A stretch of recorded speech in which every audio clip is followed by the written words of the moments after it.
yang versi banyak. Kalau kami kemarin itu paling minimal itu 10 memang. Jadi mungkin kemarin ibu berhalangan, kami gantikan dengan orang lain. Itu juga harap memaklumi juga, karena kemarin itu ada PP-nya, praktek pengajar prakteknya. Tapi alhamdulillah hari ini tidak ada. Jadi ini dari kita untuk kita saja. Ya, materi yang kita sampaikan ini nanti berkenaan dengan disiplin positif. Jadi sebelum itu diinformasikan kepada Bapak Ibu yang lain yang masih berada di luar, mohon bersabar. Dan juga kita kebetulan juga hari ini nanti akan dibuka oleh Ibu Masta atau warga berbelum, dan Ibu juga masih dalam perjalanan. Insyaallah kalau memang memungkinkan nanti Ibu berada di tengah kita. Oke, ada lagi tak kira-kira? Masih ada tak? Cek dulu. Belum. Nanti caknya. Dan lagi, ya. Bagaimana, Mas Masta? Bisa kita mulai? Hah? Dari sini juga untuk materinya, untuk hasilnya, hasilnya. Oke. Ya, bisa mulai.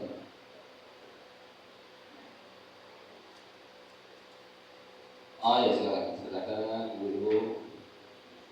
Apa?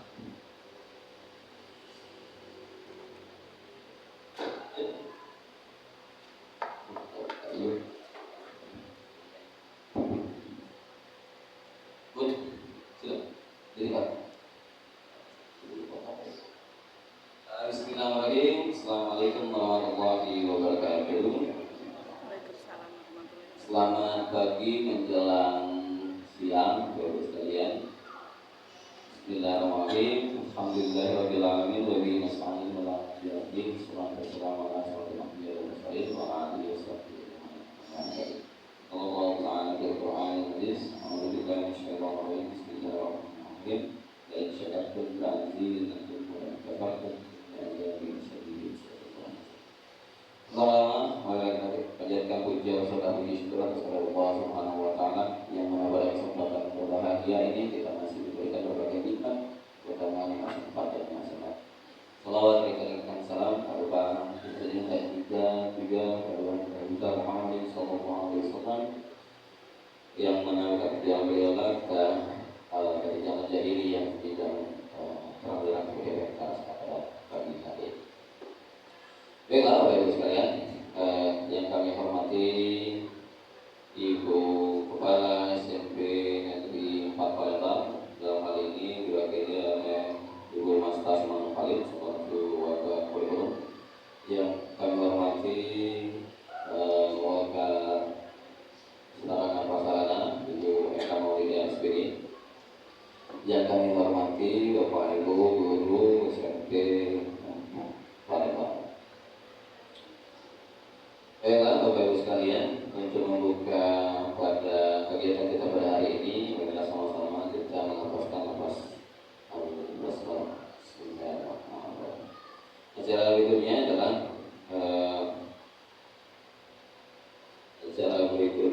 kita dengarkan juga lagu Indonesia Raya yang akan dikomandoi oleh Ibu Ria.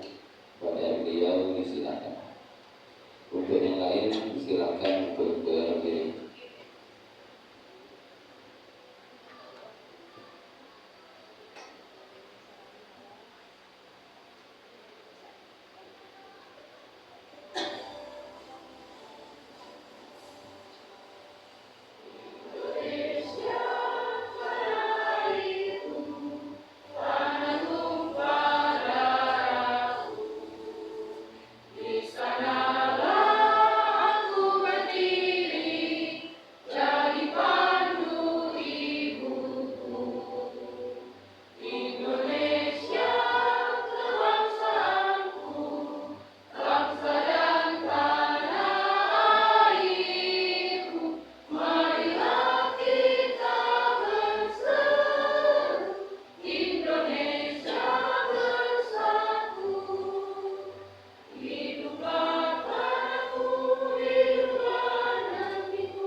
Wadi Ismanto, mohon maaf, Wadi Ismanto, Wadi Ismanto SKG, disilakan.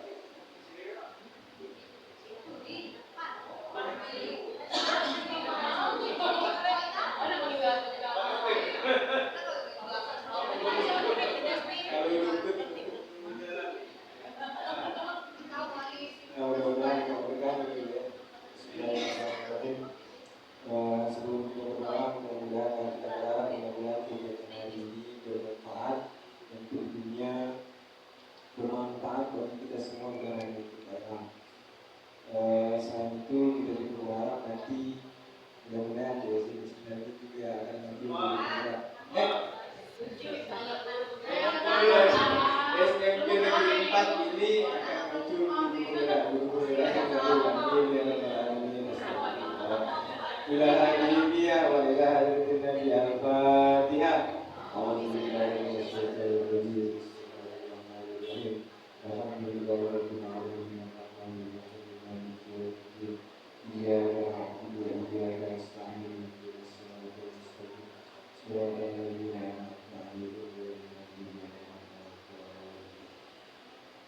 A'udzubillahi minasyaitonir rajim. Bismillahirrahmanirrahim. Alhamdulillahirabbil alamin. Hamdan syakirin, hamdan na'imin, hamdan yuwafi ni'amahu wa yukafi mazida. Ya Rabbana lakal hamdu wa lakal syukru. Nashhadu an la ilaha illa anta ya Allah. Subhanaka inna kunna minaz zalimin. Allahumma shalli ala sayyidina Muhammadin salatan tunjina biha min jami'il ahwali wal afat wa taqdi lana biha jami'al hajat wa tutahhirna biha min jami'is sayyi'at وترفعنا بها يا الله عندك أعلى الدرجات وتبلغنا بها أقصى الغايات من جميع الخيرات والبركات في الحياة وبعد الممات. اللهم يا ولي يا حبيب يا لطيف يا معين يا رحيم يا ودود يا ذا العرش المجيد يا الرحمن بما يريد أغننا بحلالك عن حرامك وبطاعتك عن معصيتك وبفضلك عن معصيتك. اللهم اجعل جمعنا هذا جمعا مرحوما وتفرقنا من بعده تفرقا مباركا معصوما. ربنا آتنا في الدنيا حسنة وفي الآخرة حسنة وقنا عذاب النار. وصلى الله وسلم عليه والحمد لله رب العالمين.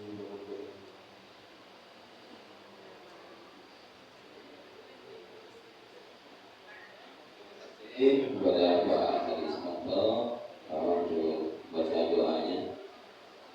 Baiklah, Bapak sekalian, untuk kegiatan berikutnya adalah kata sambutan mewakili Kepala SMP Negeri 4 Palembang. Dalam hal ini adalah Ibu Masta Semanuk Khalid Koskeri. Pada beliau disilakan.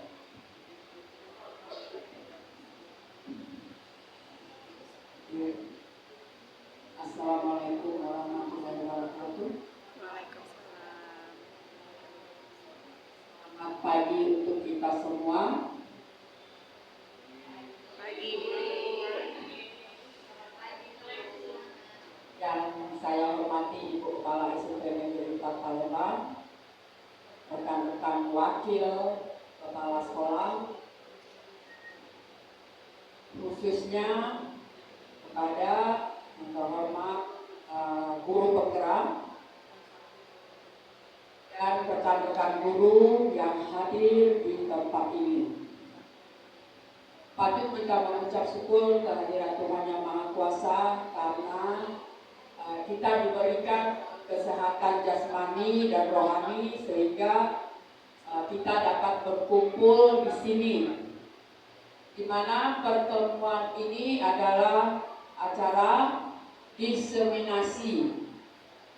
Diseminasi itu kalau tidak salah artinya itu penyebarluasan ide, ya, ide, gagasan atau strategi. Jadi istilahnya itu diseminasi itu berbagi. Dan ini merupakan peningkatan kompetensi guru, ya, meningkatkan kompetensi guru. Nah, di sini yang berbagi adalah rekan kita guru penggerak. Nah, dengan harapan kita agar apa yang mereka dapatkan di dalam pendidikan sebagai guru penggerak ini disebarluaskan ke kita yang belum mendapat kesempatan untuk menjadi guru penggerak itu. Nah, jadi rekan-rekanku guru, mari kita ikuti acara ini dengan hati yang lapang dan terbuka, dan kalau boleh nanti ada tanya jawab kan Pak Ilham. Nah, jadi tolong direspon baik ya, direspon baik supaya kawan kita ini semua maju. Harapan kami yang kedua untuk rekan guru penggerak, ya biasanya saya berharap itu semakin banyak ilmu yang kita peroleh, semakin seringlah berbagi. Karena kita tahu semakin banyak yang kita ketahui, semakin banyak pula yang belum kita ketahui. Itu prinsip dasar kita ya. Jadi kita walaupun guru, walaupun kita sudah menjadi guru, kita tetap belajar sepanjang hayat. Tidak ada tamatnya. Kita tahu bahwa guru itu patut digugu dan ditiru. Jadilah kita menjadi guru yang patut digugu dan ditiru. Nah, saya lihat judulnya di sini juga berbagi aksi nyata tentang disiplin positif. Artinya yang kita bicarakan di sini, yang dibicarakan oleh Bapak Ilham sebagai guru penggerak di sini, disiplin positif. Jadi berpikirlah kita yang positif saja. Jadi positive thinking kata orang itu. Nah, jadi semoga acara ini, dan saya yakin ya, acara ini sangat bermanfaat untuk kita pribadi, ya, lingkungan kita, dan secara umum untuk lingkungan SMP Negeri 4 Palembang. Jadi kita Pak Ilham di sini berbagi untuk guru nanti berbagi untuk siswa tentunya. Dan kita yang ada di ruangan ini berbagi juga dengan rekan-rekan kita yang lain. Ya, dengan rekan-rekan kita yang tidak ada di tempat ini, kita bisa berbagi setelah mendapat ilmu dari sini. Oh, seperti ini ternyata disiplin positif itu. Harapan kita bisa menerapkan di sekolah kita ini sehingga sekolah kita ini akan semakin maju, bukan hanya di bidang non akademik, tetapi sangat kita harapkan di bidang akademik juga. Ya Bapak Ibu, jadi tolong mari kita sama-sama kita mendorong rekan-rekan kita sebagai guru penggerak, ya, sebagai guru penggerak, dan kelak di bulan-bulan berikutnya akan ada lagi mungkin calon guru penggerak yang lain. Saya berharap semua guru-guru yang ada di sini yang tentunya yang umurnya masih bisa ya. Kalau seperti saya, mungkin seperti Aberlin yang akan keluar dari sini tidak mungkin mengikuti lagi untuk calon guru penggerak ya. Jadi kamu yang masih muda-muda itu mari berkarya untuk kemajuan SMP Negeri 4 yang kita cintai. Demikian saja pembukaan dari saya. Semoga apa yang kita harapkan dan yang diharapkan oleh Bapak Ilham bisa tercapai. Jayalah SMP Negeri 4 Palembang. Kalau ada kata-kata saya yang kurang berkenan, mohon dimaafkan. Terima kasih. Iya, terima kasih kepada Ibu Mas Tasman Khalid untuk sambutan. Iya.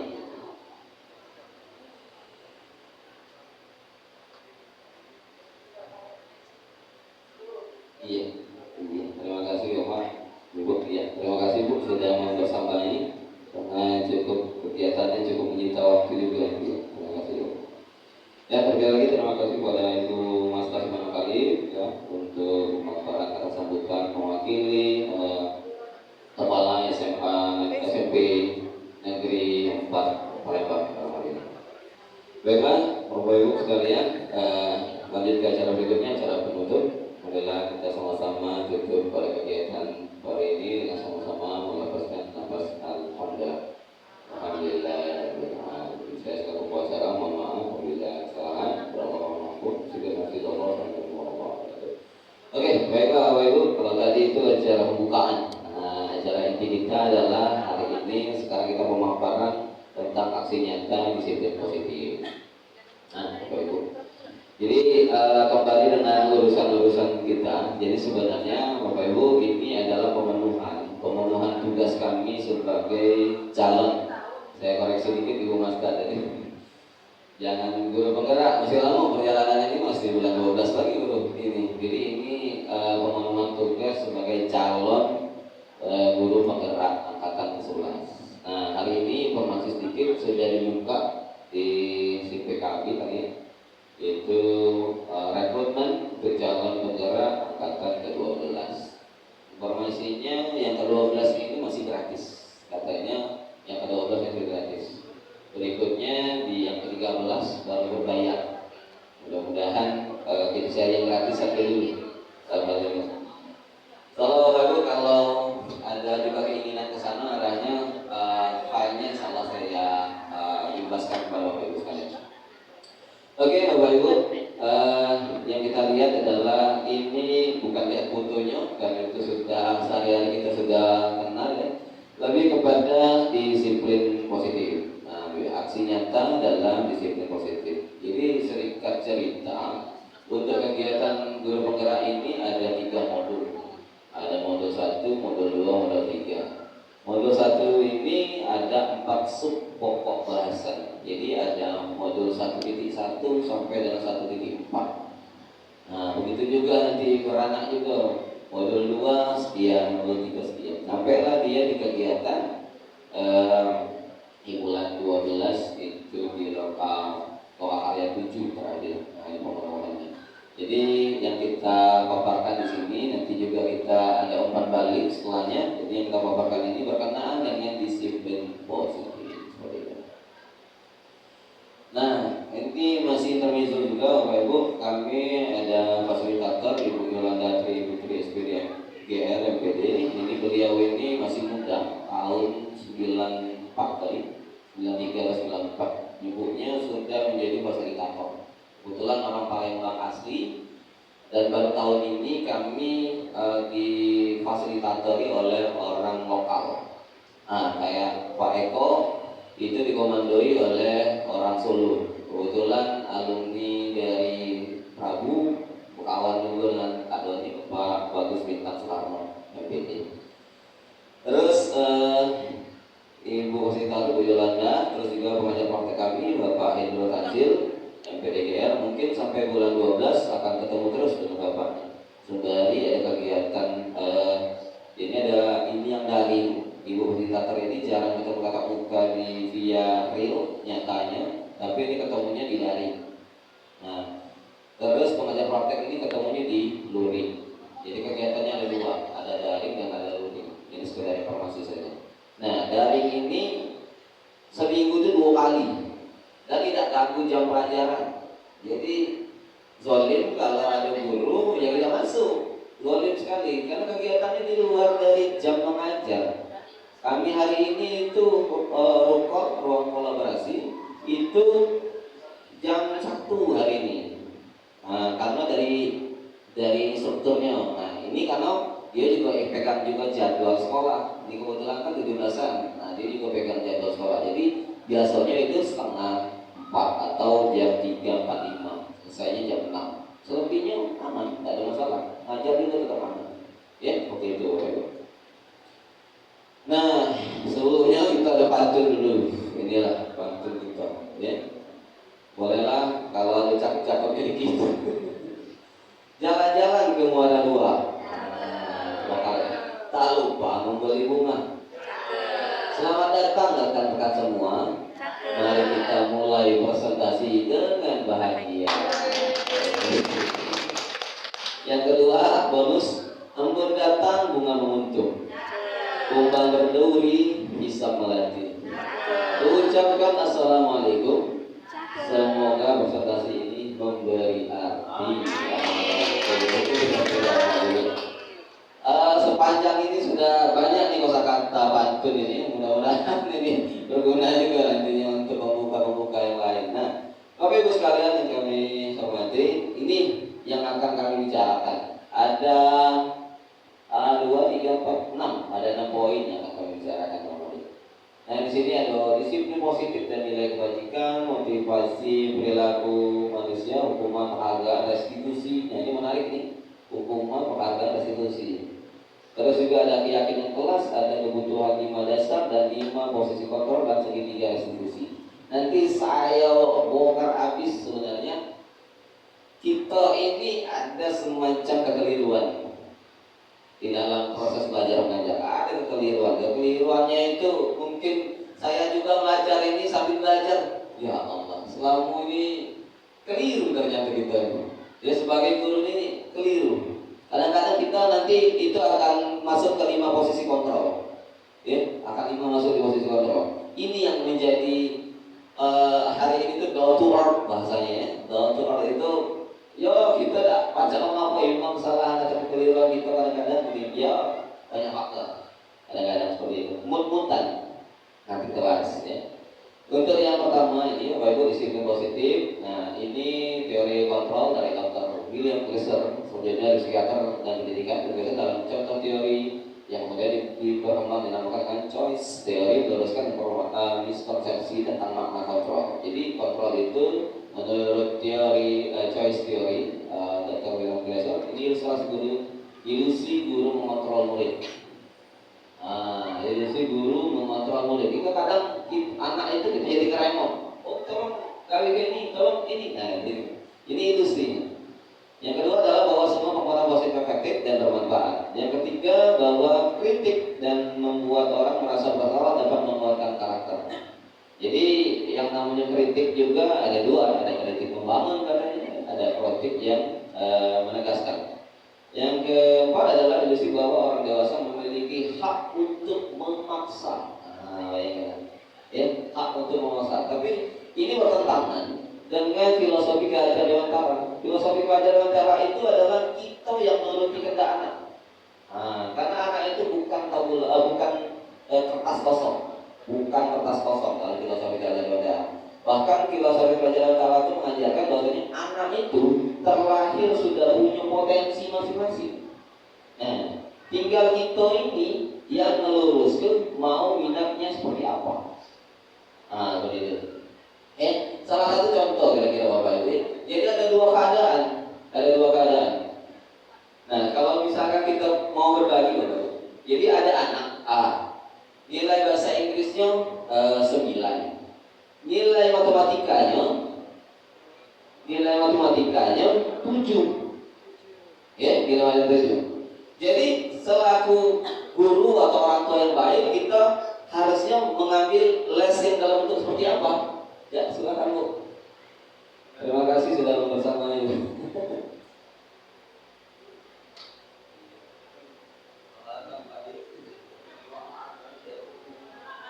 Iya, silakan Pak.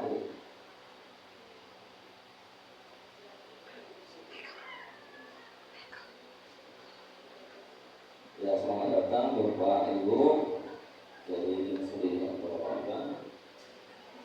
Mungkin lanjutkan saja.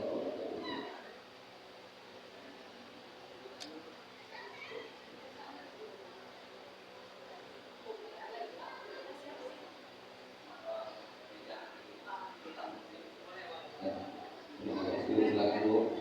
Mohon maaf ini Bu.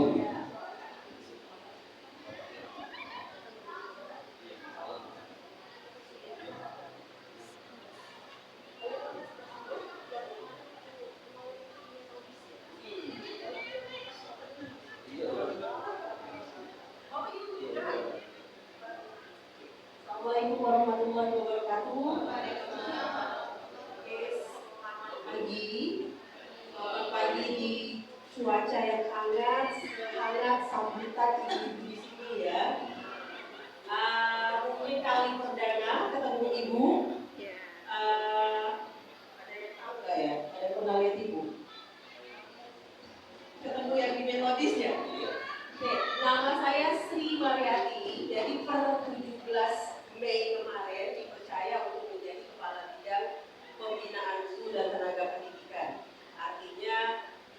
saya jadi komandannya bapak-bapak ibu di sini ya. Jadi karena saking banyaknya umatnya, akhirnya mungkin baru hari ini berkesempatan hadir. Sebenarnya kehadiran kita hari ini dalam rangka untuk verifikasi dan validasi narkotik, juga terkait ada beberapa misi-misi lain. Dan kemudian tadi pas di kantor didapat informasi bahwa hari ini akan ada pembahasan best practice dari teman-teman yang di guru penggerak, sesuatu yang sangat luar biasa. Jadi hari ini ada Pak Ilham sama Pak Eko yang calon guru penggerak ya. Lagi jalan Pak ya, guru penggerak angkatan 11 yang sedang memberikan impact kepada teman-temannya di sini. Oke, jadi I really appreciate sekali Pak Ilham untuk apa yang dikerjakan hari ini. Itu ada teori kontrol ya. Siapa nih Pak William Longsoe? Oke. Jadi hari ini berapa jam itu Pak? 1 jam ini. Oh 1 jam. Dan ini memang agenda ibu ya di SMP 4 ya. Jadi agenda berbagi yang sangat baik. Bapak-bapak ibu-ibu di sini semuanya P3K katanya ya. Ada yang PNS. Izin mau pesan sponsornya dulu ya untuk jadi untuk yang P3K ibu mohon hari ini ngumpulin SK-nya ya. Mungkin agak sedikit informasinya tadi juga Ibu Kepala Sekolah pagi ini dapat informasinya. Jadi ada misi-misi yang Ibu ceritakan tadi, misi-misi plusnya bahwa bahwa hari ini akan ada acara ini, plus juga kita akan ada verifikasi, kemudian ada pesan sponsor dari BKPSDM untuk ngumpulin SK kawan-kawan yang P3K. Oke, untuk proses penataan P3K lebih lanjut itu misinya. What else? Selamat berkualitas, menghabiskan waktu yang berkualitas bersama Pak Ilham dan Pak Eko. Hopefully ini akan menjadi Heaven Project untuk ibu dan bapak. Heaven Project itu apa ya? Saya suka nyebut guru-guru itu yang dikerjakannya itu benar-benar satu proyek surga ya. Heaven Project saya bilang ya. Jadi sebuah yang suatu hal yang benar-benar priceless ya. Harganya heaven tadi ya. Kita jadi orang-orang yang akan saving future generation ya. Dulu saya pernah guru bapak ibu. Pernah guru, kemudian akhirnya saya termasuk pindah-pindah ya, tersesat juga jadi. Pernah di protokol, kemudian ke perizinan, ke BKPSDM, dan terakhir pada di bagian kerjasama. Hampir berpikir tidak kembali lagi ya, alhamdulillah per 17 Mei kemarin saya sudah kembali ke jalan yang benar ya. Jadi kembali ke jalan yang benar, sudah bisa bertemu sama teman-teman hebat di sini, yang akan saya bilang tadi saving future generation ya. Jadi bukan main kalau kita melihat murid-murid kita. Ibu pernah apa ya? Setiap kali I don't traveling ya, ibu suka traveling, tapi pasti mikirnya aduh, ibu banyak banget uangnya. No, everybody itu punya passion masing-masing ya. Mungkin ada yang punya passion collecting tas branded gitu ya, dan ibu enggak. Ibu gak punya yang branded, yang biasa saja seperti common people, tapi ibu punya passion untuk traveling. So every time setiap kali ibu traveling, atau biasanya ibu travelingnya pakai apa? Coba tahu nggak? Itu soft course. Jadi ibu US alumni Amerika melalui program Fulbright, ibu juga Australian alumni melalui Australian Tour, ibu juga alumni Belanda melalui Orange Knowledge Program, ya. Terus ibu beberapa kali mewakili Kota Palembang untuk presentasi. Terakhir presentasinya bulan Maret tadi di Kota Suwon. Tapi sebelumnya pernah di JU presentasi, pernah di No, it's not. Okay, so it's like itu dalam kayaknya seperti itu. But trust me, tapi percaya itu take all your effort ya. Artinya akan ada usaha-usaha yang dilakukan. Ibu pernah gagal nggak? Banyak sekali kegagalan ya. Kemarin waktu ibu di Suwon, akhirnya ibu bisa mengunjungi Poika. Tahu nggak? Ibu pernah apply beasiswa Poika dan gagal. So waktu akhirnya ibu sampai ke Kota Suwon dan menyambangi Koika. Oh ini, ibu pernah gagal di sini. Oke, ibu pernah nggak gagal ke Belanda? Pernah, tapi ibu coba terus. At least you try, jadi harus dicoba. Gagal itu akan bikin kita belajar. Oke, kalau kita mau jalan ke sana, pasti kita harus melangkah kan. Kalau di aja stagnan, nggak akan maju-maju. Sedikit langkah kita akan sampai ke sana. Kalau kita gagal, so what? Ngapain? Kok harus malu sih? Enggak lah. Kalau kita gagal, kita akan belajar. Orang akan belajar dari kesalahan, ya kan? Saya salahnya di mana? Kok salahnya di sini? Oke, sewaktu ibu masih jadi bergabung dengan kalian di dunia keguruan seperti ini ya, ibu tuh sering sekali ketemu teman-teman kayak dari Australia atau dari Amerika, tapi karena kemarin bawa ibu kemana-mana ya terpaksa akhirnya stop dulu karena terakhir ibu sebelum ke Amerika itu tahun 2018. Saking bingungnya mau ditaruh di mana, akhirnya ditaruh di SMP Negeri 3 Bu. Seandainya kenal sama kalian taruh di sini. Kenal sama Ibu Sus ya. Jadi kalau dari pemerintah Amerika itu akan ada namanya program field trip untuk dunia yang ingin melihat bagaimana sih pendidikan di belahan dunia yang lain. Biasanya sebelum mereka berangkat, alumni akan dihubungi. Mau nggak jadi host? Jadi host itu artinya kita akan bertanggung jawab untuk memastikan mereka hidup di mana, agenda mereka, bahkan KTP kita akan digunakan sebagai referensi saat mereka apply visa Indonesia. Seperti itu. Jadi kemarin karena kerjaan ibu di BKP SDM, jadi agak-agak butuh waktu ekstra ya. Seperti itu. Oke, jadi ibu ini Pak Ilham berapa lama ya? I'm kind of long-winded kata teman-teman saya. Katanya saya model kayak long-winded. Panjangan. Nanti silakan tekan tombol mute yang ada di depan ya supaya saya izin. Oke, atau kalau nggak sanggup lagi dengan omongan ibu yang lambaikan tangan ke kamera saja ya. Nanti ada kru yang menjemput ya. Uji nyali kayaknya di sini ya. Oke, sekali lagi terima kasih Pak Ilham, Pak Eko. Oke. Saya kemarin berpikir waktu meninggalin dunia pendidikan akan melihat guru-guru yang internasional yang lama old fashion.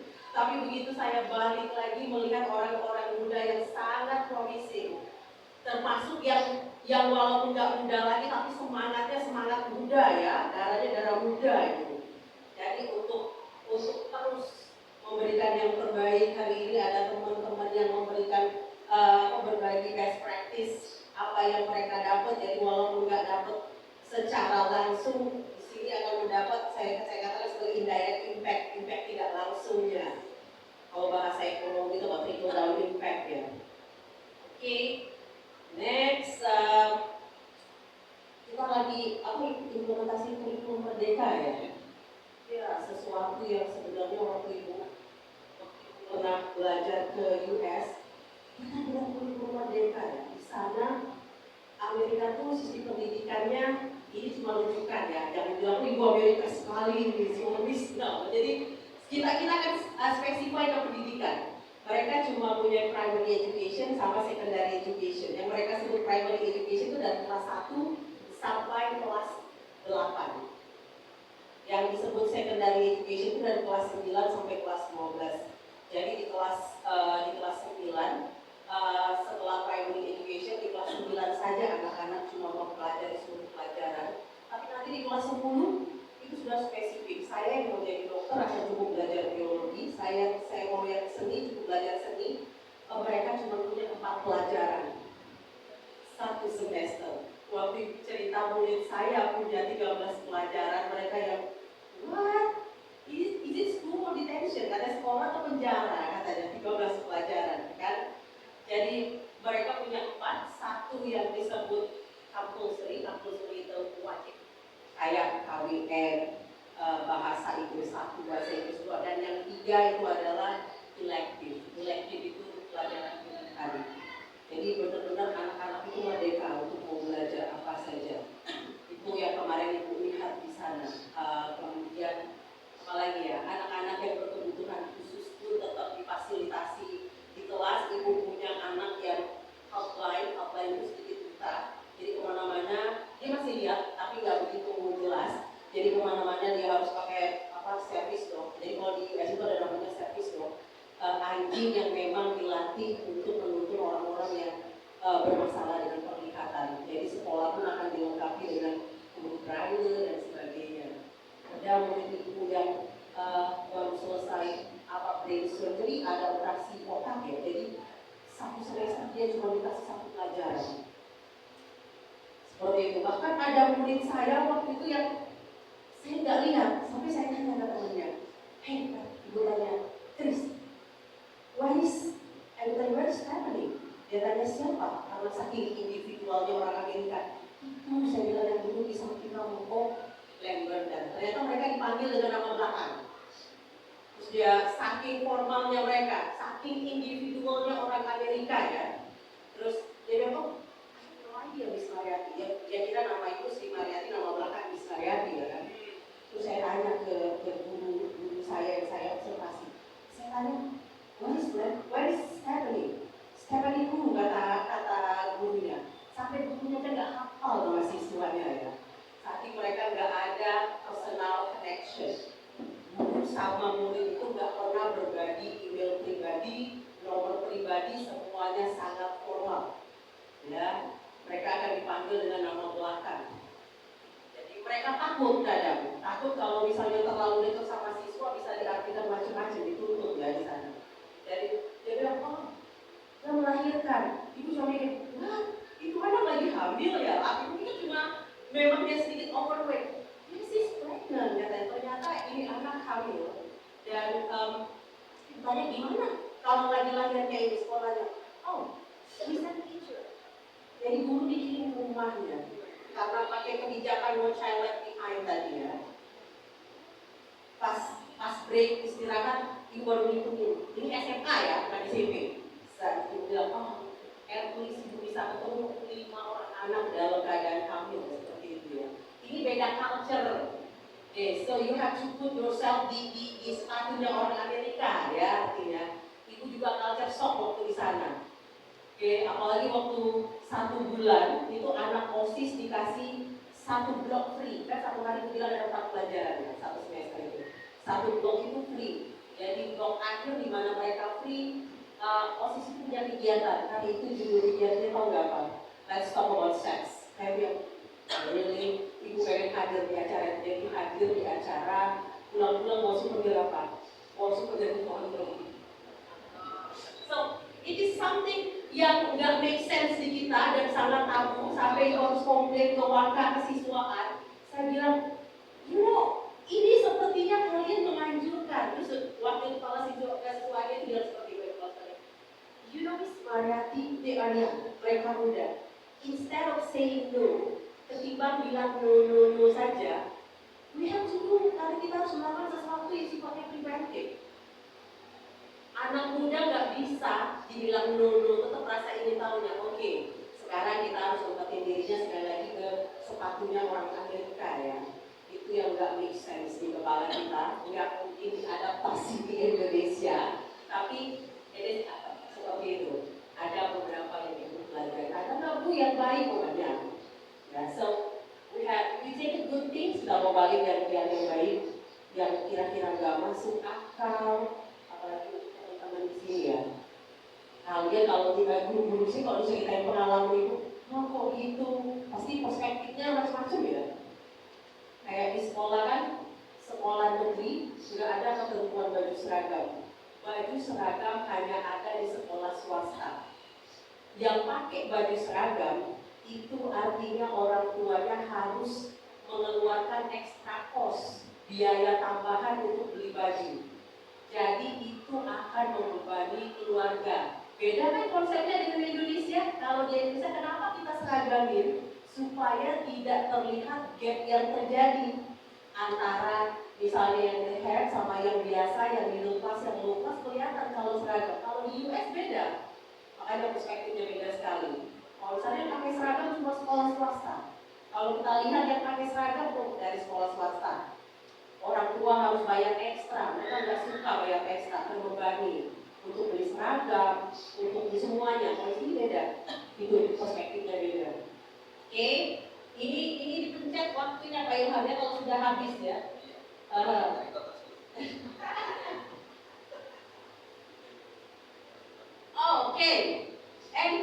nih, katanya ada tanya jawab. Bu, bisa nggak misalnya kami dikasih tahu nih gimana caranya? Sekarang yang lagi jalan ada satu program dari Fulbright untuk pertukaran guru ke Amerika. Tapi harus fight ya Bu, bermaksudnya bersaing. Nggak dapatnya cuma-cuma. Ya, namanya kalau dulu International Leader in Education Program. Jadi kita akan mendapatkan 6 bulan kesempatan untuk supervisi di sekolah Amerika. It's open, semuanya terbuka untuk guru dari tingkat sekundari SMP sama SMA. Seperti itu. Jadi it's open now karena ibu kemarin baru ikut sesi Zoom-nya minggu lalu. Jadi ada beberapa program itu. Kemudian kalau untuk anak-anak ada namanya Protex ya kalau untuk anak SMP. Protex itu maksudnya untuk anak-anak kita yang suka teknologi itu ada peluang untuk exchange di US. Ada juga satu lagi namanya Space Camp Ibu. Space Camp itu di mana anak-anak kita akan mendapatkan kesempatan 2 minggu berada di markas NASA. Di Alabama atau di Florida karena ada 2 di sana. Jadi itu untuk anak-anak yang SMP. Tahun kemarin ada yang lolos dari Indonesia. Maksudnya itu seperti ini. Kalau melihat yang lolos, melihatnya dari sekolah swasta, jangan pinter dong. Nah ini baik. Ya, akhirnya nggak mau gerak. Ini dia di ini. Sekolah lolos itu sekolah apa Pelita Harapan, sekolah apa yang jadi korban minimal yang bersangkutan apa tepat baik tepat fisik maupun psikologi. Jangan-jangan gua maaf kita perlu video. Jangan Pak, makanya itu. Karena mohon maaf ini sudah tahu ya PPG CGP itu jam 11 Bu. Jam 12 itu tugas untuk DW ya. Belum tugas di sekolah ngajar siswa. Nah kayak mana bisa dia pegawai Bu di sekolah ngajarnya. Nah itu tidak maksimal. Banyak kejadian dari itu. Banyak kejadian. Ada yang dia ujian mimpi tugas pertama sebagai guru di sekolah terbengkalai. Nah ini jangan.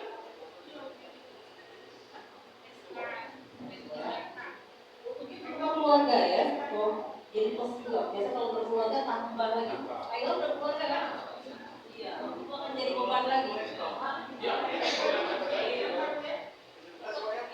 Pulang juga jam 11 kan? Kita percepat sebenarnya, nanti kan di sela-sela itu juga tunjukkan juga ya Bapak Ibu. Oke.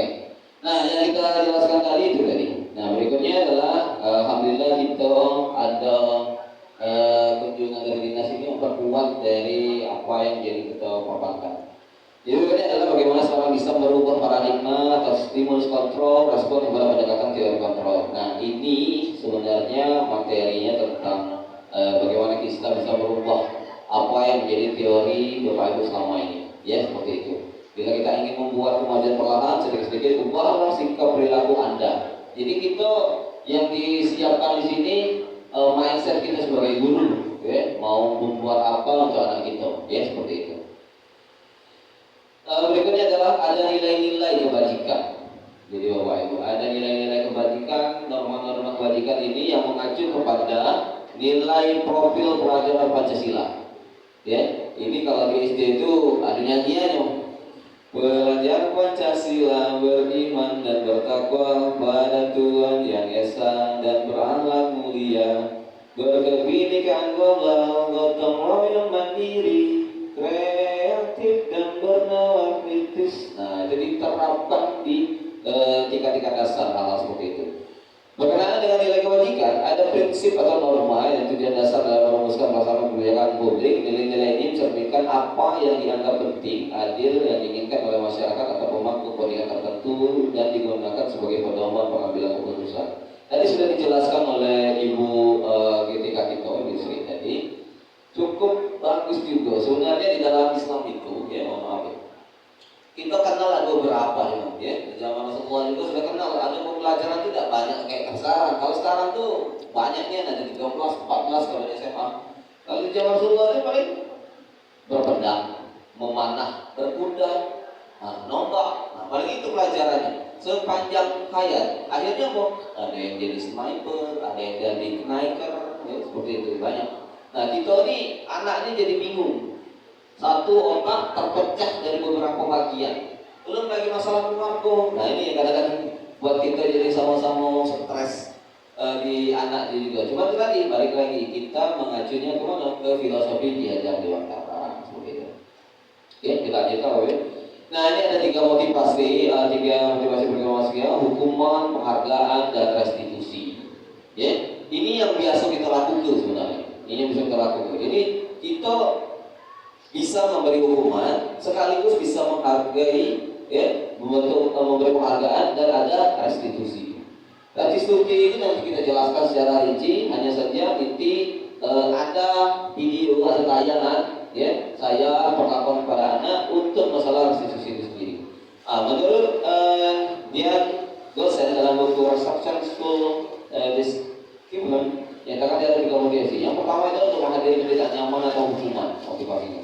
Yang kedua untuk mendapatkan imbalan penghargaan dari orang lain. Yang ketiga adalah untuk menjadi orang yang mereka inginkan dan menghargai diri sendiri dengan nilai-nilai yang mereka percaya. Seperti itu. Nah, ini bentuk dari hukuman yang kita bahas satu persatu. Jadi hukuman itu tindakan atau konsekuensi yang diberikan sebagai respon terhadap perilaku yang dianggap melanggar aturan norma kesepakatan yang disepakati.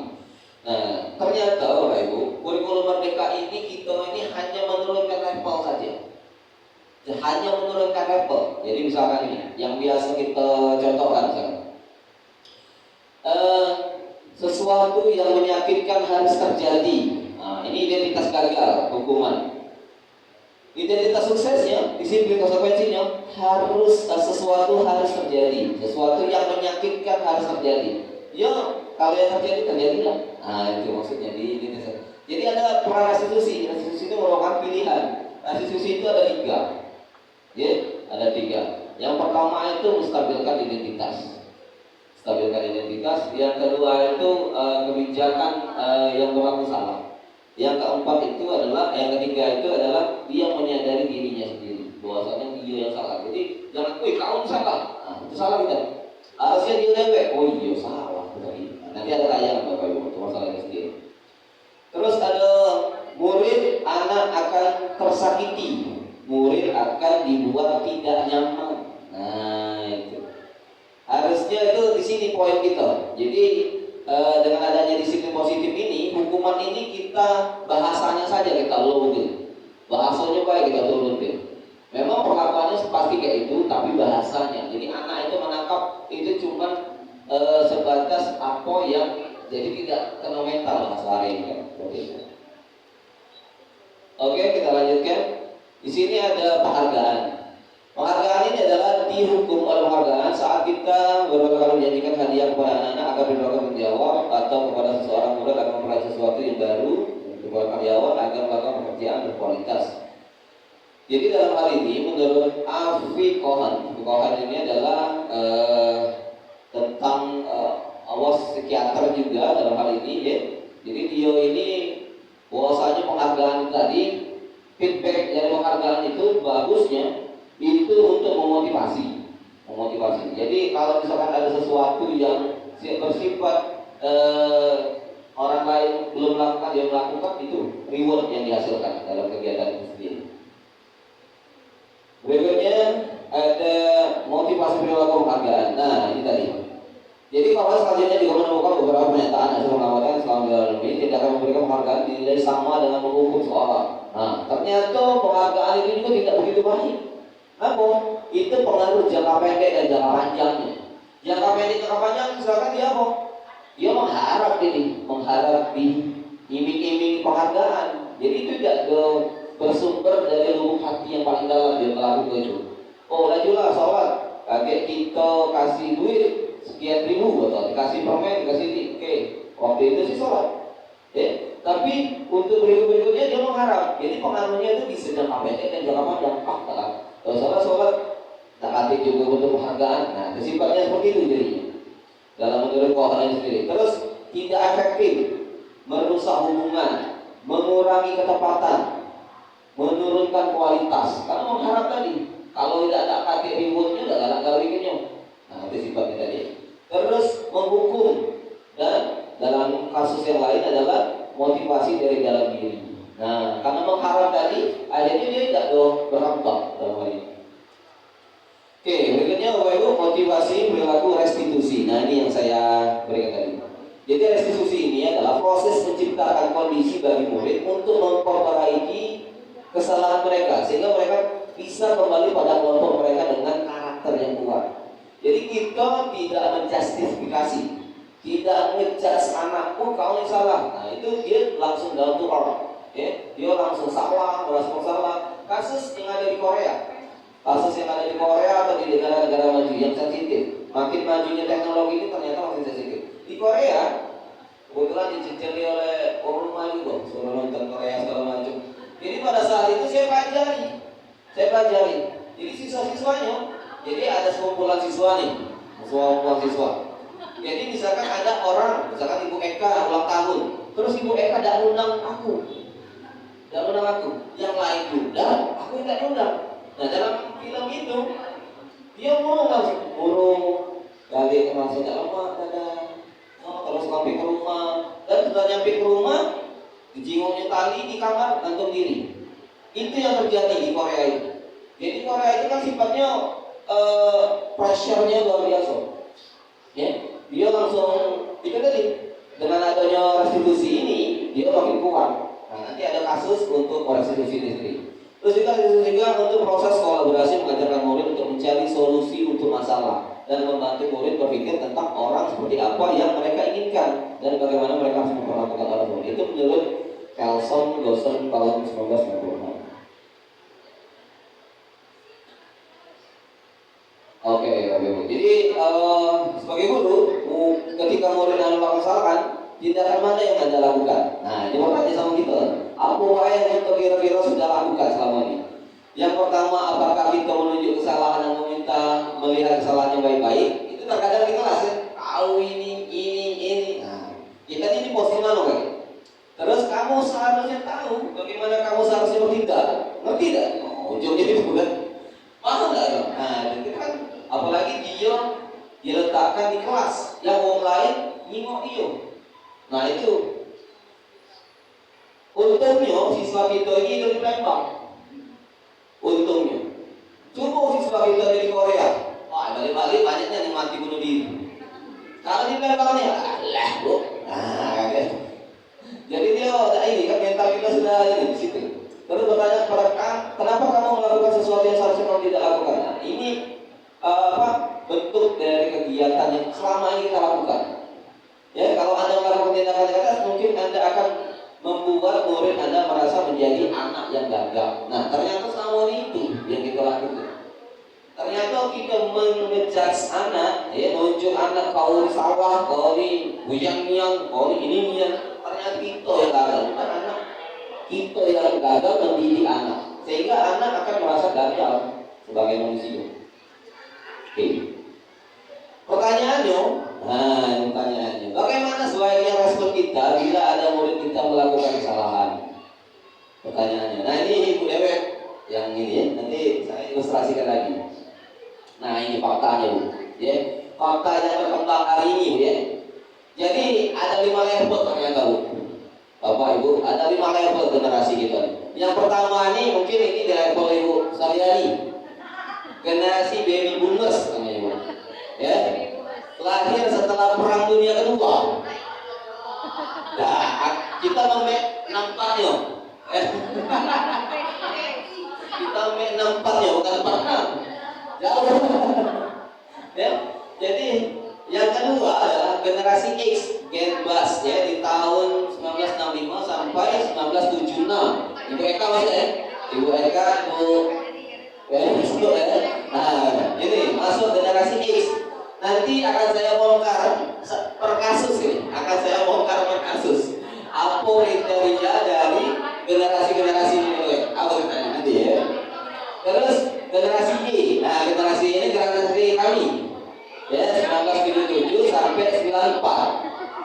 Mungkin ada ini 9 Tiko. Oh 2000, nah itu generasi Z. Generasi Z dari 95 sampai 2010. Nah, generasi open minded, dia membuka alam cakrawala berpikir. Terus yang terakhir, nah ini anak-anak kita, cucu-cucu kita, nah ini masuk generasi alpha. Ya, generasi alpha ini dari tahun 2011 sampai dari tahun 2015. Nah, sekarang ya, setelah saya buka slide selanjutnya, pahami diri dewe. Ya, Pak. Ini dewe. Ada di mana nih yang posisi kita sekarang? Oke. Nah, ini kasus yang pertama. Ini Bu Sariani, ya. Generasi baby boomers, ya. Di tahun 1946 sampai 64, ngikutin anak mereka yang lahir tahun ini. Tepatnya tahun ini, generasi baby boomers menjadi bagian penting di populasi terpenting di dunia, khususnya di negara maju. Nah, ini. Jadi generasi ibu Sariani ini, generasi pemimpin kalau hari ini, ya, karena pemimpin karena dia duluan baby boomers, ya. Nah, dia secara umum generasi baby boomers memiliki karakteristik sebagai berikut. Ya, sulit menerima kritik, suka mengkritik generasi muda akibat kurang komitmen dan etika. Nah, itu bagus, ya. Memiliki rasa kompetitif yang tinggi, berorientasi pada pencapaian, terus punya rasa percaya diri tinggi dan serba bisa. Itu generasi boomers, dia untungnya seperti itu karena dia duluan tahu. Jadi itu mengajarkan ke yang muda-muda. Siap-siap untuk generasi kedua. Generasi kedua ini generasi X, ya. Generasi X lahir pada masa awal penggunaan komputer, televisi kabel, video game, internet. Nah, di tahun itu, so pasti mereka mengalami era di mana floppy disk, ya, kalau komputer kan, atau disket. Nah, masih digunakan sebagai media penyimpanan. Kalau komputer itu masih Pentium 1. Pentium 1, lihat karakteristiknya. Dibandingkan dengan boomers, dia lebih memiliki kemampuan bisnis yang lain. Terus menyukai sesuatu yang tidak formal. Membutuhkan validasi secara emosional. Ya. Mandiri, banyak akal, dan menyeimbangkan pekerjaan dengan kehidupan pribadi. Nah, itu. Oke, siap-siap generasi Pak Doni, saya, Ibu ini, Ibu Edi, usia kita, ya. Nah, ini ada generasi Y, kita termasuk, ya. Dari tahun 77 sampai 94. Nah, ya, generasi ini lahir pada tumbuh pada era peralihan teknologi dari yang analog menjadi digital, benar ya? Kemunculan internet dan media sosial, benar. Di zaman kita sudah main BB di awal. Terus hari ini menjadi milenial generasi pertama yang disebut digital native. Nah, begitu. Lihat karakteristiknya. Dibandingkan generasi sebelumnya, milenial lebih terbuka dan menerima perubahan. Karena banyak informasi tadi didapat, ya kan? Ambisius dan punya rasa percaya diri tinggi. Makanya angkatan ini lebih mudah meraih kesuksesan di usia muda. Terus tidak bisa lepas dari gadget. Ini bukan hanya ngomong, ya, ada situsnya nih. Ada situsnya. Ya. Terus yang terakhir, kekurangan dari generasi ini adalah rentan mengalami stres dan depresi. Beberapa di antaranya juga merasa sulit bergaul. Ada beberapa kejadian. Oke, silakan. Nah, siap-siap generasi itu tadi, Messi. Nah, ini Messi. Messi di generasi Z, ya, generasi Z. Di situ generasi yang tumbuh di dunia yang serba digital, canggih. Sebagian besar dari mereka juga telah bermain dengan gadget milik orang tua, ya, dari orang tua. sejak kecil. Rata-rata Gen Z sudah memiliki ponsel pertamanya di usia 10 tahun.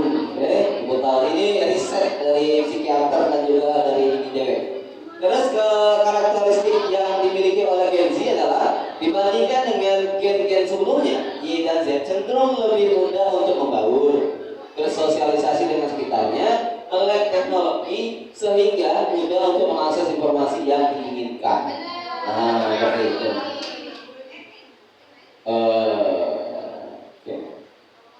Oke.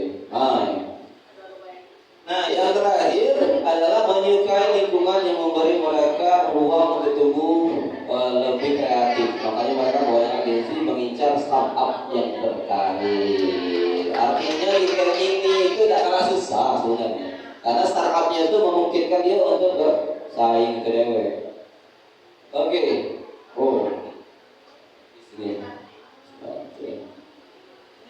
Oke, selanjutnya gen terakhir. Nah, ini anak dan cucu kita, ya. Generasi Z di tahun 95 sampai 2010, Gen Z adalah generasi yang tumbuh di dunia yang serba digital dan canggih. Sebagai besar dari mereka juga telah bermain dengan gadget milik orang tua. Ya, sejak masuk tahun. Nah, Gen Z dan Z cenderung lebih mudah untuk membaur. Siapa dia? Gen Alpha ya, Gen Alpha.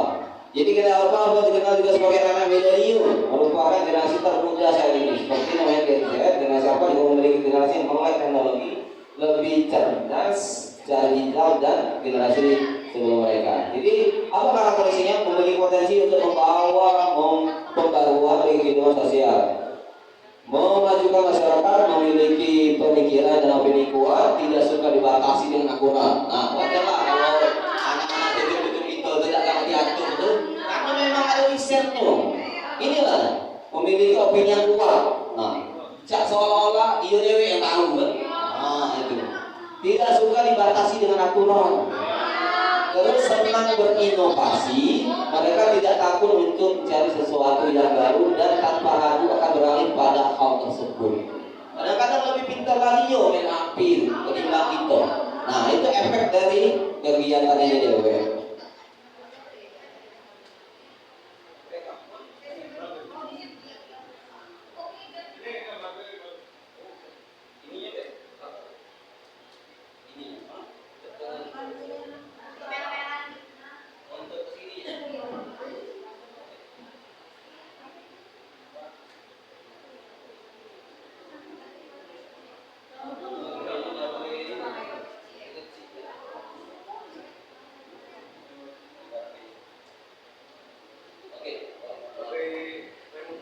Oke, berikutnya. Nah, ini jawaban yang tadi, jawaban pertanyaan sebelumnya yang tadi.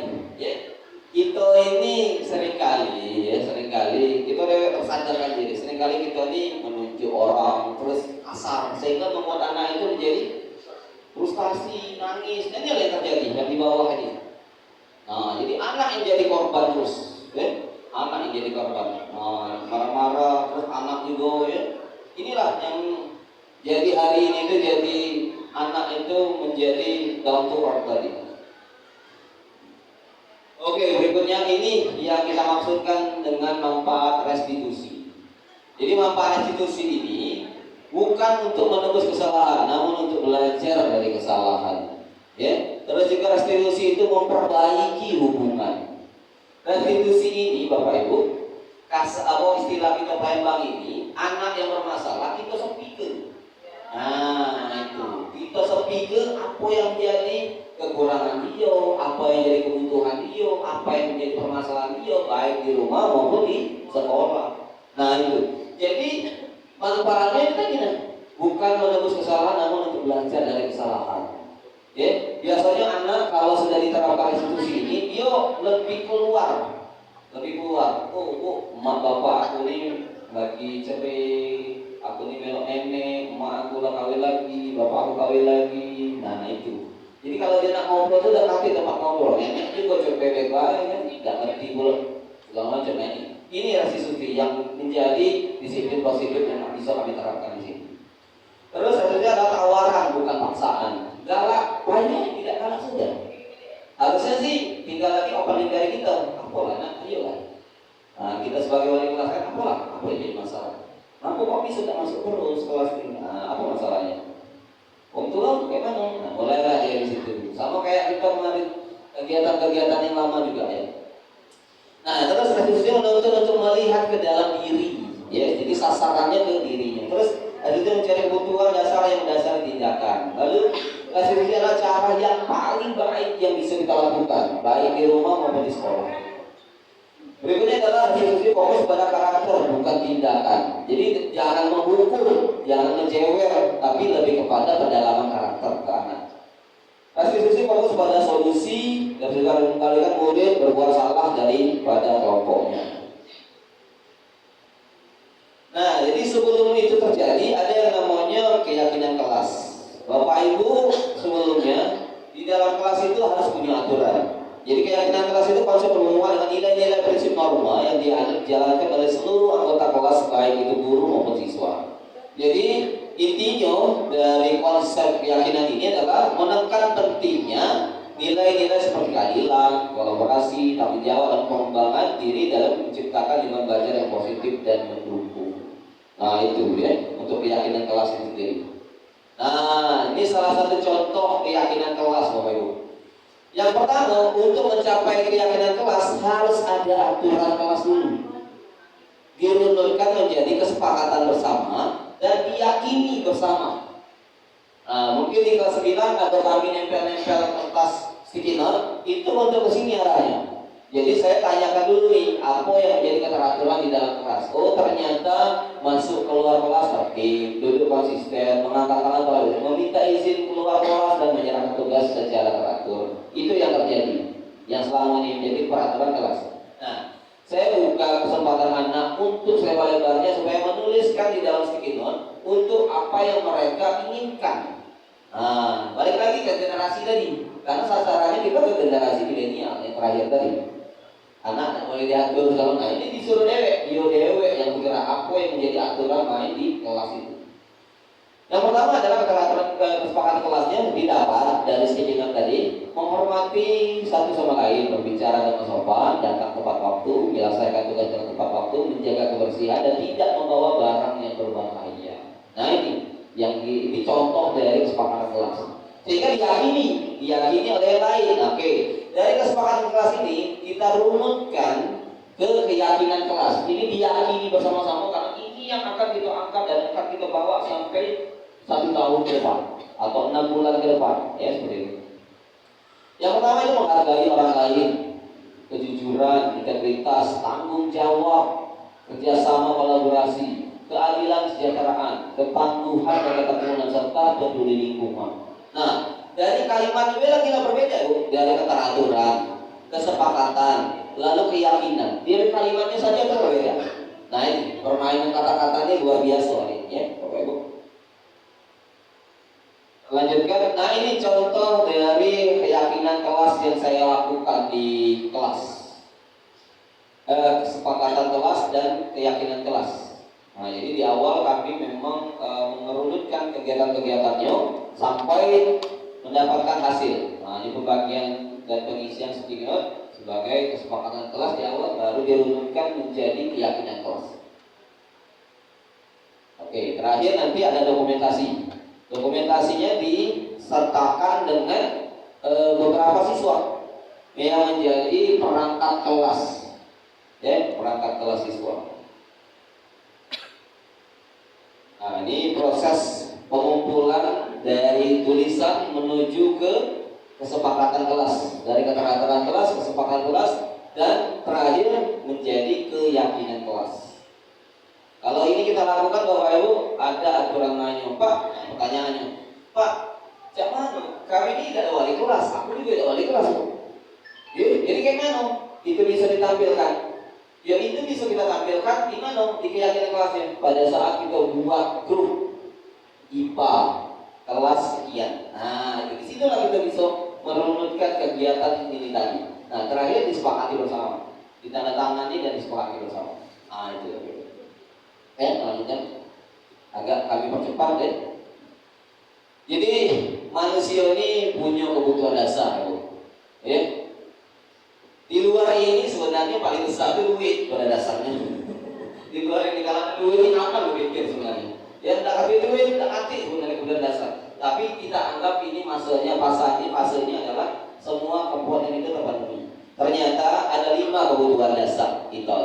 Yang pertama adalah penguasaan. Itu hakiki yang timbul dari diri kita dewe. 5 ini, yang hakiki yang timbul dari dalam diri. Ini, ya, penguasaan. Ya, kekuatan untuk mencapai sesuatu, menjadi kompeten, menjadi terampil, diakui presentasi, dan keterampilan kita didengarkan dan memiliki rasa harga diri. Kita tidak kalah ya, kalau masalahnya dijatuh ke orang lain, ya kan?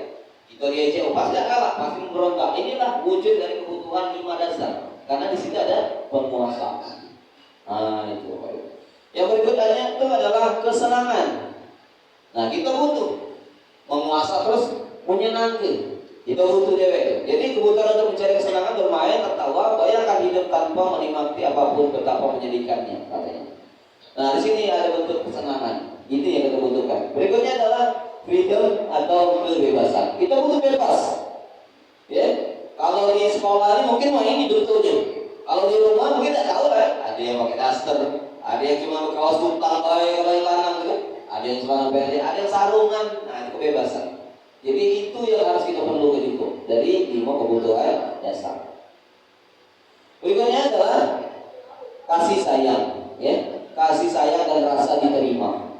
Kebutuhan untuk disayangi dan diterima meliputi kebutuhan akan hubungan dan koneksi sosial. Nah kita juga butuh kawan yang baik, keluarga yang bisa menerima, ya kan? Keluarga besar juga yang menghargai kita. Kita butuh juga untuk kasih sayang dan rasa diterima. Dan yang terakhir adalah bertahan hidup atau survivor, ya. Adalah kebutuhan yang bersifat fisiologi untuk bertahan hidup, misalnya kesehatan, rumah, makan, sandang, papan, pangan, ya. Nah itu. Jadi kebutuhan dasarnya. Ini melekat di dalam diri kita, Bapak Ibu. Tidak tergantikan dengan hal-hal yang lain, ya. Tidak tergantikan. Ini melekat di diri kita dewe. Nah, terus berikutnya Bapak Ibu, 5 posisi kontrol. 5 posisi kontrol. Jadi kita ini, ya, ini yang saya bicarakan tadi. Tempatkan diri kita ini di mana kira-kira? Apakah di penghukum atau pembuat merasa bersalah? Apa menjadi teman atau pemantau atau manajer? Lihat kasusnya Bapak Ibu. Kalau penghukum ini yang kita sama-sama harus sikapi, ya. Patuhi aturan saya. Awas. Nah, itu ternyata kita masuk nih. Penghukum, ya, patuhi aturan aku ini. Awas kalau tidak. Nah, kau ini selalu salah terus. Nah, itu kita di posisi penghukum ternyata selama ini. Kita tidak sadar banget, ya, penghukum ternyata kita. Ada juga yang kedua itu adalah teman. Nah, ayo bantulah demi bapak atau ibu ini, bantulah. Kawin dulu. Iya. Nah, kira-kira itu. Nah itu.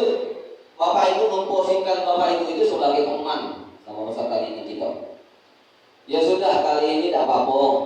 Nanti lain kali, nah, ibu atau bantu membereskan. Nah itu memposisikan sebagai teman. Ya. Terus pembuat merasa bersalah. Nah ini juga kadang-kadang pernah juga kita lakukan. Ibu kecewa nih dengan kamu. Kecewa nih bapak dengan kamu nih. Kukira kamu ini bagus selama ini, ternyata kita membuat rasa bersalah, atau barangkali bapak harus memberitahu kamu ya nak, ya, tentang apa yang menjadi tanggung jawab kamu. Itu langsung dia iya baik, patut bersalahnya. Itu ngerasa kayak gitu ya. Terus berikutnya adalah manajer, ya, manajer adalah kegiatannya apa rencana kamu untuk memperbaiki hal ini. Ya sifat dari manajer lah, ya. Kalau hari ini dipegang oleh Ibu Masta kali. Nah itu siapa namanya RPP? Ya kira. Sudah selesai loh. Nah itu fungsi dari manajer. Atau di kelas, ya fungsi dari wali kelas sebagai manajer. Kayak mana? Kalau sudah selesai ya po, pernah 17-an ini. Kalau manajer sekali baik mantau. Ingok ada perkembangan. Oh iya. Kalau sudah apa? Nah itu manajer. Berikutnya adalah pemantau.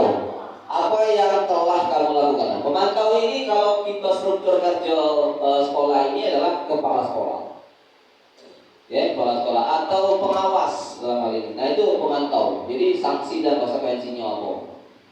Kau nih jarang masuk kelas.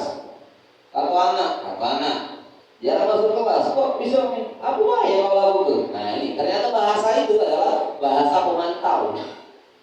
Bahasa pemantau. Jadi apa yang kamu lakukan selama ini? Sanksi dan konsekuensi ini apa kalau tidak masuk kelas? Itu. Ya, Bapak Ibu, ini 5 posisi kontrol. Ya. Nah, ini yang saya maksudkan dalam konteks segitiga restitusi. Ini poinnya loh. Di situ positif yang menentukan kegiatan kita selebihnya itu ini poinnya. Ya, pengertian restitusi adalah proses menciptakan kondisi bagi murid untuk memperbaiki kesalahan mereka sehingga mereka bisa kembali pada kelompok mereka dengan karakter yang kuat. Ya. Restitusi juga kalau boleh mengenal ajaran murid untuk mencari solusi masalah dan membantu murid berpikir tentang orang seperti apa yang mereka inginkan. Ya. Dan bagaimana harus memperlakukan orang lain. Saya punya kasus nanti Bu ya, yang saya contohkan juga dalam kegiatannya. Nah, lalu ini langsung masuk ciri-ciri restitusi yang membedakan dengan program disiplin lainnya adalah restitusi bukan untuk menebus kesalahan, namun belajar dari kesalahan. Restitusi memperbaiki hubungan.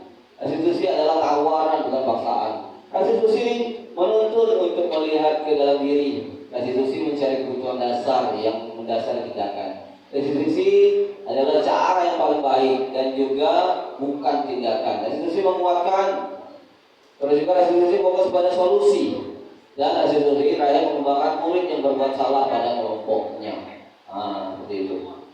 Nah, jadi saya ada tayangan tentang masalah restitusi. Jadi ada 3 tahapan restitusi ini, ada 3. Yang pertama itu menstabilkan identitas. Ya, menstabilkan identitas. Menstabilkan identitas ini bagaimana dasar tujuan untuk mengubah identitas anak dari orang yang gagal karena melakukan kesalahan menjadi orang yang sukses. Ya, menjadi orang sukses. Jadi pahami dulu kata-kata itu Dewi.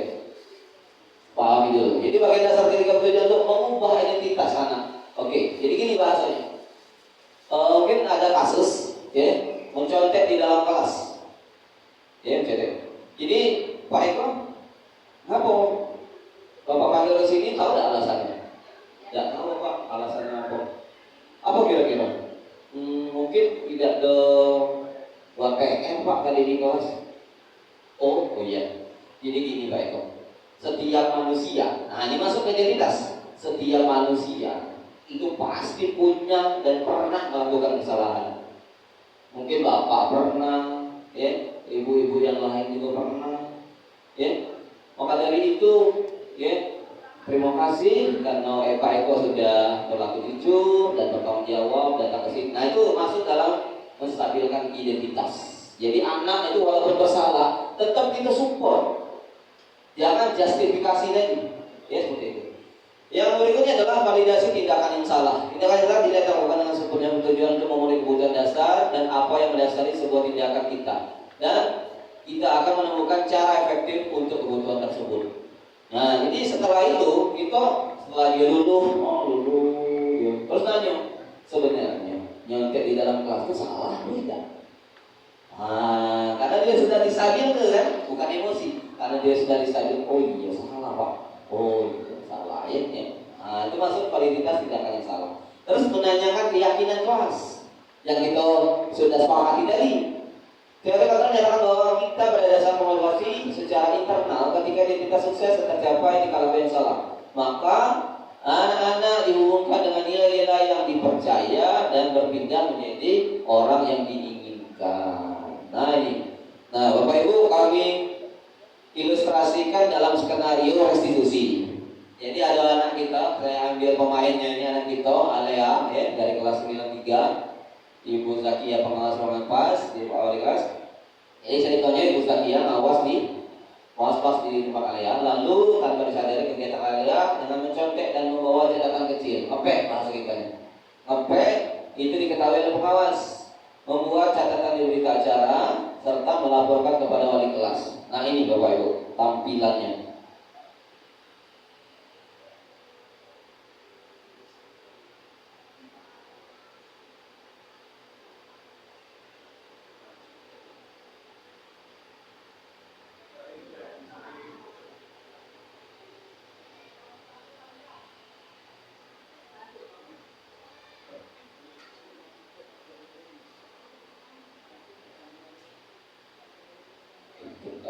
Nah, ini kegiatan di bawahnya.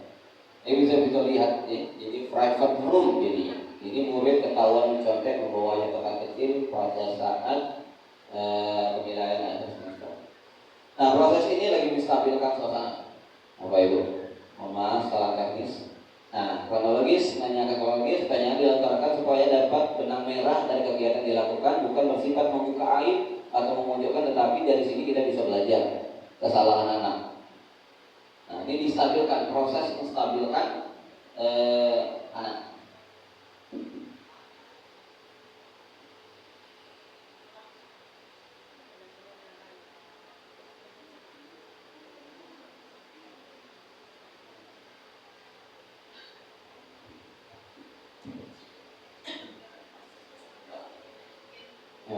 Nah, ini proses menstabilkan.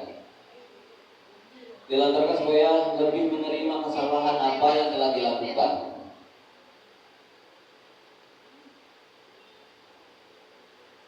Jadi kalau anak dibuat dalam bentuk private room kayak ini, dia udah buka kalau tentang apa yang menjadi kesalahan dia dan apa sih bisa bersalah itu.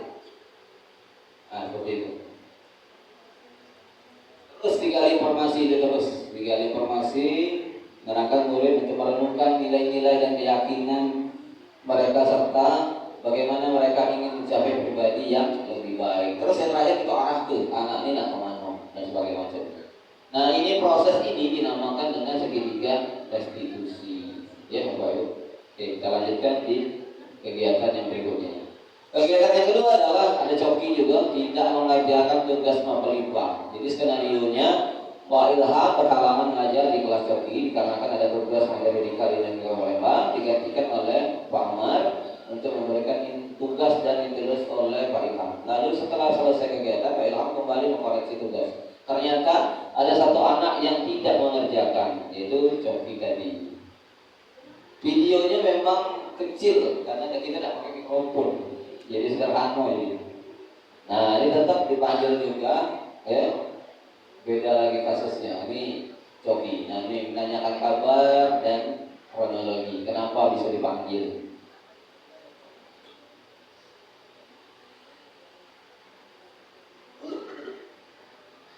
Nah, inilah kira-kira Bapak Ibu model-modelnya. Jadi harusnya ini perannya diambil oleh BK sebenarnya. Tapi BK dengan kapasitas 1000 lebih ini rasa-rasanya tidak tertampung kegiatan itu. Jadi kita ini di sipil dosen ini dalam hal ini juga kita membantu secara personal dulu, karena kita emak atau orang tua bagi anak-anak kita di dalam kelas, sehingga pada saat kita membawa ini dalam kasus yang besar, dalam kasus ini tuh tidak bisa tertangani lagi ya dari kita. Artinya itu kita menaikkan level ke BK baru.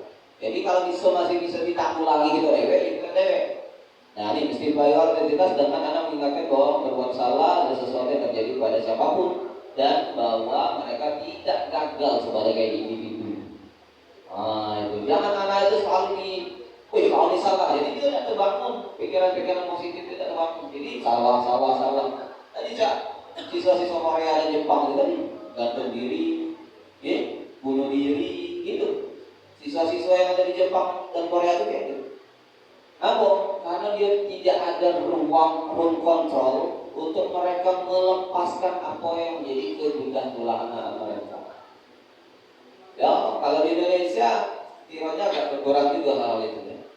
Berikutnya adalah pernyataan-pernyataan ini dinyatakan pada murid agar para murid merenungkan tentang kesalahan yang mereka perbuat dengan memojokkan atau membuat murid merasa bersalah. Nah, tidak memojokkan kan?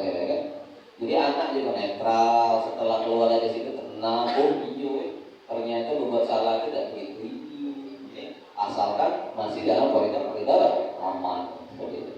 Oke, sekarang lanjutkan lagi.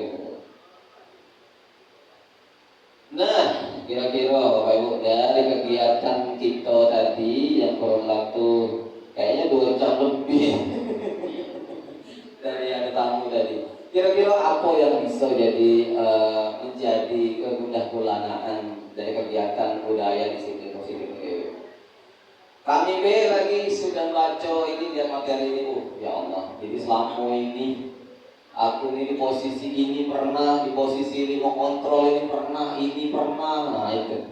Jadi terkesan laju, ya ini membuka ini juga alam pikiran kita juga untuk sama-sama berpikir. Nah, ada 5 posisi kontrol tadi. Oke, nah di sini, yang sebelah. Di sini. Nah, di posisi mana? Ini tersadarkan dewe kita. Ternyata aku ini pernah nih posisi menghukum. Ternyata aku pernah juga di posisi teman. Manajer itu pernah dan membuat merasa bersalah dan pemantau. Kelima-lima ini pernah, tapi yang paling baik itu sebenarnya kalau dalam perspektif saya yang paling baik itu adalah manajer.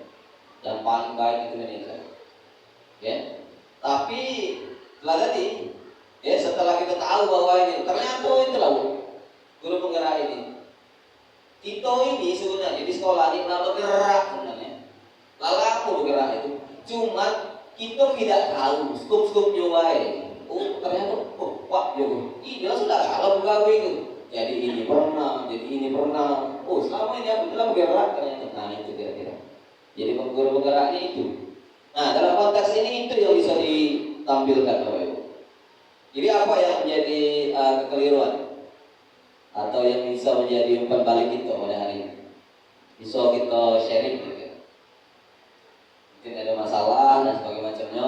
Umpan balik ini ada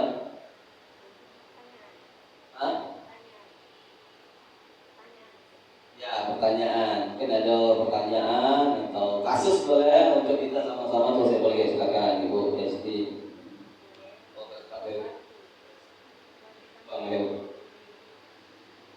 Ini silakan Bu. Terima kasih ya. Ini kan ya disiplin positif. Berarti yang saya tangkap adalah disiplin positif itu cara untuk manajemen siswa dengan cara yang cara positif dan salah satunya adalah restitusi. Nah, bagaimana menurut pendapat Bapak? Karena kan sebenarnya siswa pun terkadang sudah tahu akan setiap tindakan yang mereka lakukan. Dalam kasus tadi contohnya adalah ngepet, itu kan sudah ada konsekuensi yang akan mereka dapatkan ketika mereka melakukan itu. Nah, jadi maksud saya bagaimana kasus lain misalkan ada siswa yang bolos ketika pelajaran saya. Nah, harus menerapkan itu. Terkadang kan kita tuh sudah dari awal saya bilang kalau tidak ikut pelajaran saya itu kan ada konsekuensi yang sangat fatal. Tapi bukan dalam siswa. Jadi bagaimana memberi Bapak untuk menindaklanjuti itu? Terima kasih. Iya, terima kasih Ibu Destiana. Jadi berkenaan dengan apa yang menjadi umpan balik pertanyaan Ibu Destiana tadi, kalau ada anak yang tidak masuk di pelajaran kita. Nah, ini mohon maaf Bapak Ibu ya. Ini kita ini lebih kepada saling memberikan informasi saja ya. Jadi kalau lihat kasus tadi yang Ibu tampilkan tadi, itu balik lagi ke filosofi diajar Dewantara sebenarnya. Filosofi mengajar Dewantara itu mengajarkan kita untuk berhamba kepada murid, Ya, kata-kata berhamba ini kita menaruh sepenuhnya diri kita ini sebagai pelayan. Menaruh sepenuhnya ini kita ini adalah sebagai pelayan. Jadi apa yang menjadi kebutuhan anak ya kita tawarkan. Apa yang menjadi kebutuhan anak itu kita tawarkan. Termasuk juga kita tidak boleh menjustifikasi tentang apa yang menjadi kesalahan anak. Tidak boleh. Di filosofi Ki Hajar Dewantara itu tidak boleh. Kenapa? Karena balik-balik lagi kebutuhan anak itu apa. Jadi kita kadang-kadang tahunya tidak pandai cover juga ya. Taunya di cover, isinya juga tidak tahu. Nah, ternyata anak seperti itu biasanya ada kekeliruan. Oh, ternyata aku tidak masuk ini mungkin ada beberapa hal yang kira-kira menjadi rujukan kenapa dia tidak buat PR lah, ya. Tidak buat PR, terus juga PR-nya juga tinggal, gitu kan? Terus juga mungkin ada tugas-tugas yang lain dia juga tidak terpenuhi. Ya kita panggil, jangan kita tidak suruh masuk, kita panggil setelah kegiatan. Misalkan kita memanggilnya itu di ruang kelas, di ruang BK kita panggil, atau di kantor kita panggil. Ya, pada saat kita memanggil itu dewe, itu harusnya apa?